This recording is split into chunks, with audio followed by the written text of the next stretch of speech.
Marianique Soubise. Je dirige actuellement le MBA, Manager des achats à l'Institut Léonard de Vinci, mais également un second programme créé il y a un an, le MBA Management de la Supply Chain à l'international. Mon atelier sera sur l'évolution de la fonction Supply Chain, ses enjeux, ses contraintes et les nouveaux défis auxquels fait face cette fonction Supply Chain depuis presque 2 ans. Dans un contexte mondialisé, complexe, volatile, l'innovation, la gestion des risques et l'efficience sont devenus des valeurs sûres pour un commerce international performant. Les entreprises, pour rester leaders sur leur marché, se doivent d'avoir une vision stratégique et internationale de leur supply chain. La fonction supply chain a représenté en 2020 15% du produit national brut des pays développés. À l'horizon 2030, les prévisions attendues sont de l'ordre de 20 à 25%. Le Supply Chain Manager et son équipe jouent actuellement un rôle prépondérant dans la chaîne d'approvisionnement des biens et des services. La pandémie Covid-19, depuis un an, a engendré des ruptures ponctuelles et brutales d'approvisionnement dans les filières industrielles et les filières biens de consommation. La fonction supply chain a alors démontré son rôle pivot. Tous les acteurs internes et externes de l'entreprise ont compris la nécessité de construire et de gérer des supply chains agiles, robustes et résilientes. Comme je le disais, les entreprises ont fait face depuis un an à des arrêts de fabrication dans leurs usines en Europe, mais également dans les pays tiers, dus à des confinements généralisés, ponctuels et de courte et moyenne durée. Les usines fournisseurs ont été également stoppées, mises à l'arrêt ou en sous-capacité de production.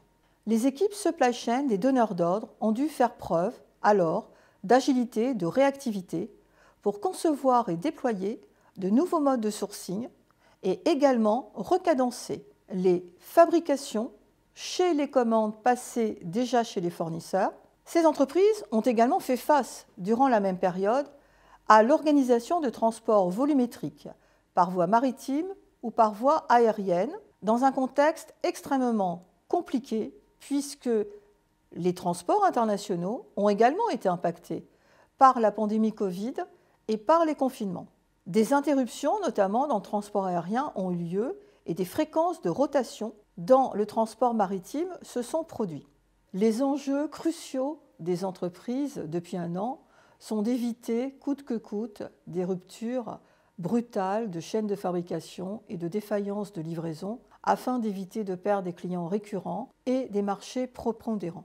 Mais les équipes supply chain, depuis un an, gèrent également de nouveaux types d'approvisionnement de produits spécifiques, novateurs et exceptionnels, tels que les masques, le gel hydroalcoolique, les visières, les panneaux en plexiglas et tout équipement dédié à la protection sanitaire du salarié. Là encore, les équipes supply chain ont dû se mobiliser en un temps record et concevoir et déployer de nouvelles organisations efficientes. Quelles sont donc, au vu de ces événements, les attentes actuelles des directions générales envers la fonction supply chain? Ces attentes se situent à 4 niveaux. Tout d'abord, un management efficient de la gestion des flux de biens et de services, avec une optimisation des risques tant financiers, production, logistique, qualité, que des événements de force majeure. Des budgets et des coûts optimisés. Une coordination efficace des flux financiers et des datas. Un renforcement de l'utilisation du digital pour sécuriser les approvisionnements et renforcer la performance des processus supply chain. Nous le voyons donc, au fil de l'eau, le Supply Chain Manager est devenu un véritable chef d'orchestre, participant au pilotage d'équipes pluridisciplinaires issues des fonctions clés de l'entreprise, que ce soit les achats, la production, la vente, la distribution. Sa performance se mesure dans sa capacité à actionner les bons leviers d'une architecture maîtrisée et raisonnée pour la gestion de ses flux physiques et services. Il garde en permanence à l'esprit un souci de traçabilité d'amont en aval. L'émergence de nouveaux dispositifs législatifs relatifs à la transition énergétique et l'apparition du commerce solidaire ont également amené la fonction supply chain à se doter de nouveaux schémas directeurs de production, logistique, transport, qui intègre les fondamentaux du développement durable et de la RSE. Nous pouvons donc affirmer maintenant que le périmètre du futur Supply Chain Manager à l'international reposera sur les fondamentaux suivants. Prévision de la demande et économétrie, gestion des achats dans leur globalité, gestion efficace des cycles de production, des phases d'emballage, de stockage et de distribution. Une coordination également des transports et des chaînes logistiques. Une mise en conformité des processus de l'entreprise au niveau des règles des transports internationaux et du commerce international. Mais n'oublions pas non plus la mission primaire, première et fondamentale de la fonction supply chain, qui est toujours la gestion optimisée et rationalisée de ces flux physiques de biens et services. À son stade actuel d'évolution, la supply chain continue à se réinventer à travers la digitalisation d'une partie ou de la totalité de son processus supply chain. L'utilisation de l'intelligence artificielle, du RPA ou Robotic Process Automation, des IoT et de la blockchain permettent de renforcer la sécurité de la supply chain et des approvisionnements, mais également d'améliorer son niveau de performance. Ces outils digitaux permettent aussi de renforcer la traçabilité d'amont en aval. Nous pouvons donc, arriver à ce stade de mon propos, considérer que la fonction supply chain, au fil de l'eau, est devenue de plus en plus étoffée, élargie, complexe, faisant face continuellement à de nouveaux défis, de nouveaux challenges et des nouvelles contraintes liées aux mutations économiques et à la gestion de cette pandémie depuis un an. Quelles sont donc les attentes actuelles des recruteurs lors de postes de supply chain manager? Tout d'abord, des compétences en savoir et savoir-faire. Les recruteurs recherchent une excellente maîtrise des fondamentaux politiques et processus supply chain, mais également du pilotage des achats, de la gestion de la production, des phases d'emballage, de stockage et de distribution.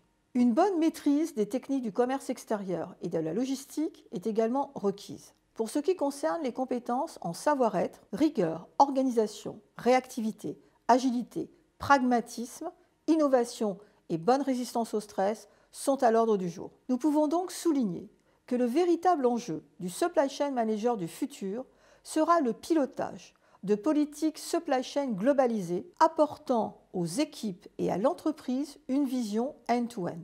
C'est la raison pour laquelle, il y a un an, l'Institut Léonard de Vinci a décidé de créer et de lancer un nouveau MBA totalement dédié à la supply chain internationale.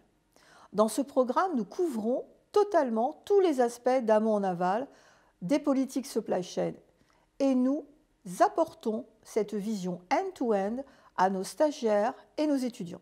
Délivré totalement en langue anglaise, ce programme permet également de préparer sous forme de volontariat la certification APIX CLTD, Certified in Logistics, Transport et Distribution.